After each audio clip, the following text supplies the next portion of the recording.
Hello, good afternoon. So I hope you can all hear me all right. I've not tried it this way before on the phone. I wanted to talk to you about preparing, just a short talk, informal talk on preparing grounds on paper, how to prepare watercolor paper in such a way that it gives it a beautiful toned ground, and at the same time it seals the paper off so it's perfectly suitable for oil painting, glue painting, in other words distemper painting. I wouldn't use it for gum arabic, but egg temper definitely, and even for pastel. So but however, I'm very against the sort of how to do it classes where it's just, you know, these extraordinary ancient techniques that have been brought up. You know, when we talk about techniques, how to make watercolor, how to prepare paper, it's not something that's just been invented yesterday. These are part of an ongoing transmission of knowledge that goes back thousands of years. And so the idea of just sort of how to do this and how to do that, how to paint an egg tempera, how to paint in classical oil, how to paint in glue, how to paint with cheese using casein as a medium, all of these things, this how to do thing, you know, it actually stinks of complete disrespect to a tradition which in earlier times you would be going through years of apprenticeship before you would be deemed eligible to be given these things. So anyway, I don't want to go on and on about that. I just want to touch upon that, you know, it's good to know about what underlies these methods, these simple methods of preparing paper, what profound wisdom and things lie within this. It's not just something you can buy off the shelf. So where do we start? So what is a traditional, what is a toned ground on paper? What does it signify? So toned grounds are about two things. They're about the sealing of the paper so that the oil or whatever the medium is doesn't sink through into the paper, which in some cases can cause damage over a few hundred years. But it's also to do with, apart from sealing the paper, it is to do with tonality, to do with light and dark. All of painting traditionally embraces this mystery of light and dark. And when we create a ground over a paper, we're doing a tone. It's not about creating a bright color.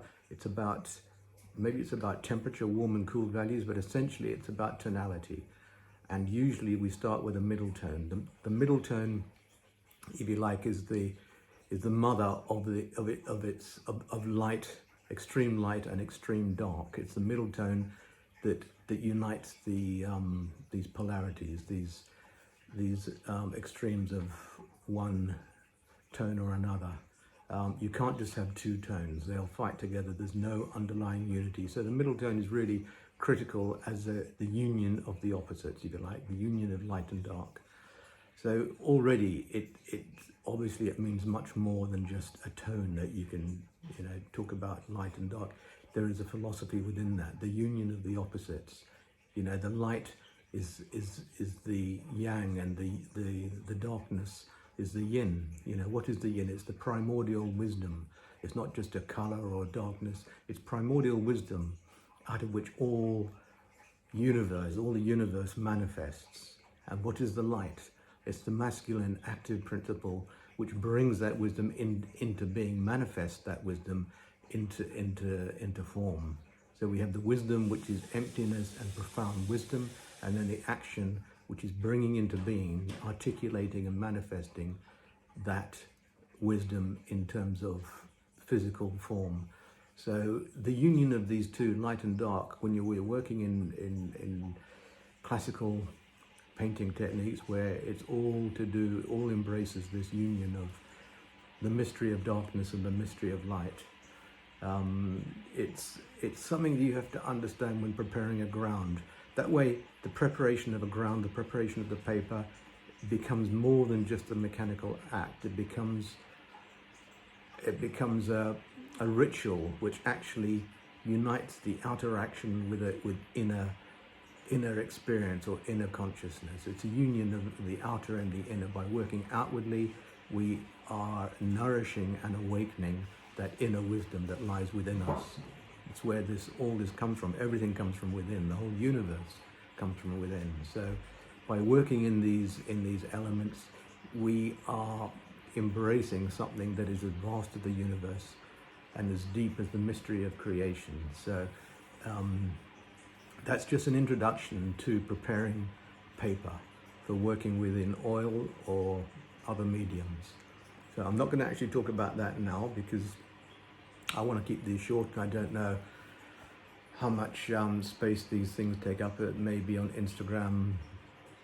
Maybe you can't talk for too long. Anyway, maybe I've already overdone it. But anyway, that's the end of this short talk, and I'm going to follow on maybe tomorrow, maybe the next day, maybe tonight. I'm doing a barbecue. It might be a good time. Talk a bit more about the actual preparation of the ground. In this case, the paper. Very practical and very useful. But we'll talk later. Nice to talk with you.